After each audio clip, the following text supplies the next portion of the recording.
हारं संसारसारं भुजगेन्द्रहारं सदा वसन्तं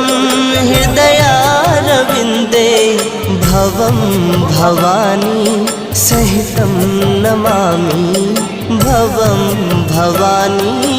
सहितं नमामि कर्पूरगौरं